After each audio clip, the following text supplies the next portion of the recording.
মাদক ব্যবসাকে নিয়ে এই হামলা। কয়েক দফায় চলে ধাওয়া পাল্টা ধাওয়া, হয় ককটেল বিস্ফোরণ। এ ঘটনায় এক নারী সহ আহত হন কয়েকজন, প্রাণ যায় শাহ আলম নামের একজনের।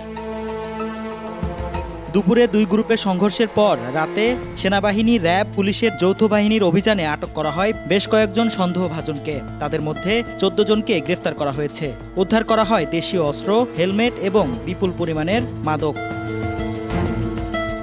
আমরা মূলত বিভিন্ন সিসিটিভি ফুটেজ এবং আজকে সারাদিনের বিভিন্ন মিডিয়া কভারেজ দেখে আমরা প্রায় 13 থেকে 14 জনকে আজকের এবং গতকালকের ঘটনায় শনাক্ত করতে সক্ষম হই। সম্প্রতি যৌথ বাহিনীর অভিযানে এই ক্যাম্প থেকে 2.5 কোটি টাকা উদ্ধার করা হয়। আটক করা হয় বেশ কয়েকজনকে। এর পরপরই মাদক কারবারি বেশ কয়েকটি গ্রুপ একীভূত হয়ে শক্তি প্রদর্শন করতে থাকে। শীর্ষ মাদক কারবারি বুনিয়া সোহেল ও পিচ্চি রাজার মধ্যে আধিপত্য বিস্তারকে ঘিরেই চলছে উত্তেজনা। সিরাত আল মুস্তাকিম, 21 টেলিভিশন, ঢাকা।